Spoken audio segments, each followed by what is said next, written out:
भारत के मुकाबले में बांग्लादेश बहुत आगे निकल चुका है। ये तो आप सबको पता है। आज बात करने वाले हैं कि शिप इंडस्ट्री में भी बांग्लादेश ने भारत को बीट कर दिया है। बांग्लादेश से खरीदना चाहते हैं हिंदुस्तानी शिप। हिंदुस्तानी रेफर करते हैं कि हिंदुस्तानी शिप के बदले मेड इन बांग्लादेश शिप खरीदा जाए, वो भारत के मुकाबले में सस्ता पड़ता है और टैक्स ड्यूटी देने के बावजूद वो भारत से सस्ता पड़ता है बांग्लादेश से लेना। और आज भारतीय मीडिया इसके ऊपर बात कर रहा है कि किस तरह बांग्लादेश की मार्केट बढ़ती जा रही है और भारत इसको टक्कर नहीं दे पा रहा। भारत को भारी नुकसान उठाना पड़ रहा है और बांग्लादेश ने किस तरह शिप बनाकर भारत ही नहीं बल्कि पूरी दुनिया में अपना एक नाम बनाना शुरू कर दिया है, जिसकी वजह से भारत को बहुत ज्यादा खतरा बन चुका है। तो आज इसी हवाले से वीडियो की तरफ बढ़ते हैं। वीडियो की तरफ बढ़ने से पहले आप दोस्तों से गुजारिश है, अगर आप चैनल पे नए हैं तो चैनल को सब्सक्राइब करें, साथ बने बेल आइकन को भी दबाएं ताकि आपको वीडियो का नोटिफिकेशन सबसे पहले मिलता रहे। चलें वीडियो शुरू करते हैं जी। 1 2 3 गो। भारत में बनी बोट्स और छोटे जहाज फॉरेन मैन्युफैक्चरर्स के कंपैरिजन में 35% तक ज्यादा महंगे पड़ते हैं और इस बात का खुलासा हाल ही में इकोनॉमिक टाइम्स की एक रिपोर्ट में हुआ है। महंगे होने की वजह से छोटे मछुआरे या प्राइवेट बोट ओनर्स भारत की बजाय बाहर के देशों से अपनी बोट्स लेना ज्यादा पसंद करते हैं, स्पेशली नॉर्थ ईस्टर्न राज्यों में जिनकी सीमा बांग्लादेश से लगती है और जहां समुद्री छोटी नावें बांग्लादेशी मैन्युफैक्चरर्स सप्लाई करते हैं। बेसिकली ये वो छोटे वेसल्स होते हैं जो रीइंफोर्स्ड कार्बन फाइबर,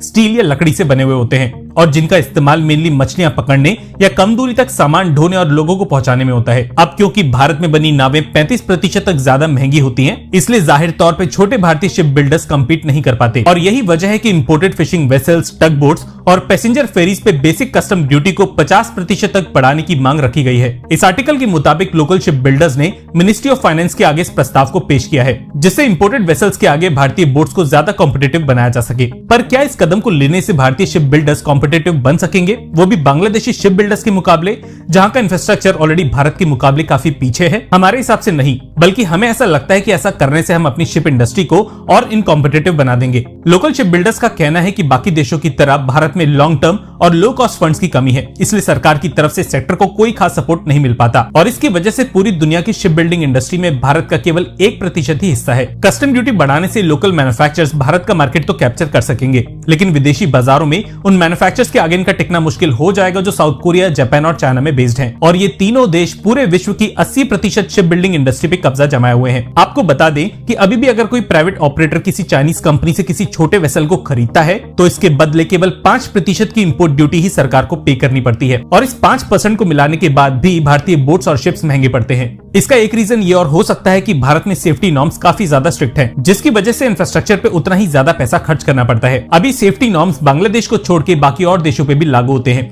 लेकिन इन देशों को बल्क ऑर्डर्स मिलने की वजह से कंस्ट्रक्शन कॉस्ट नीचे आ जाती है। फिलहाल फॉरेन शिप बिल्डर्स भारतीय बाजारों में अपने शिप्स बेरोक टोक बेच सकते हैं और डोमेस्टिक मैन्युफैक्चरर्स को किसी भी तरह का प्रोटेक्शन सरकार की तरफ से नहीं मिला है। कस्टम ड्यूटी की वजह से डोमेस्टिक बाजार में बिक्री तो बढ़ जाएगी, लेकिन फॉरेन मार्केट में भारतीय सरकार किसी भी तरह की मदद बिना पीएलआई के नहीं दे पाएगी। भारतीय सरकार की एक रिपोर्ट के मुताबिक 1% के साथ भारतीय शिप बिल्डिंग इंडस्ट्री की रैंकिंग पूरी दुनिया में 6ठे नंबर पे है, लेकिन अगले 10 सालों में भारत को पहले 3 देशों की लिस्ट में लाने का टारगेट भारतीय सरकार ने रखा है। भारत में इनलैंड वाटरवेज नेटवर्क को डेवलप करने का एक प्रोजेक्ट चल रहा है, जिसमें 14 ऐसे रूट्स को सिलेक्ट किया गया है जिसकी कुल लंबाई 14,850 किलोमीटर के आसपास है। इन वाटरवेज का इस्तेमाल भारत के ही अंदर कम कीमत पे ट्रांसपोर्टेशन के लिए आगे चल के होगा और इन रूट्स पे चलने के लिए आने वाले सालों में कई सारे छोटे शिप्स और वेसल्स की खरीद की जाएगी। भारतीय सरकार भी 10 से 15 सालों तक ही कस्टम ड्यूटीज के जरिए भारतीय शिप बिल्डर्स को बचा सकती है। अल्टीमेटली मार्केट में टिके रहने के लिए इन्हीं कंपनीज को कॉम्पिटिटिव रहने के नए तरीके खोजने पड़ेंगे। बाकी कंटेंट पसंद आया है तो जी व्यूअर्स, ये थी वीडियो और आपने देखा कि किस तरह बांग्लादेश ने भारत के सर में दर्द लगा रखा है, किस तरह बांग्लादेश शिप इंडस्ट्री के ऊपर भारत को भी कब्जे में ले चुका है और भारत के मछेरे हों, भारत के बिजनेसमैन हों, वो रेफर करते हैं कि भारत के बजाय बांग्लादेश से शिप खरीदे जाए जो भारत के मुकाबले में काफी ज्यादा सस्ते मिलते हैं। और इसकी तकलीफ अब भारतीय मीडिया को भी हो रही है कि हमें हुकूमत से वो सपोर्ट नहीं मिलती जिसकी वजह से ये चीजें सस्ती हो सके और इसके मुकाबले में बांग्लादेश से ये शिप सस्ते दामों बांग्लादेश से मिल जाती हैं भारतीयों को और भारत के साथ साथ पूरी इंटरनेशनली सतह पे बांग्लादेश ने मार्केट को कैप्चर किया हुआ है कि शिप बनाकर पूरी दुनिया को अब बांग्लादेश भेज रहा है, जिसका मुकाबला भारत भी नहीं कर पा रहा। तो ये थी आज की वीडियो। आप इस वीडियो के बारे में क्या कहना चाहते हैं जरूर कमेंट करके हमें बताइएगा। बहुत शुक्रिया।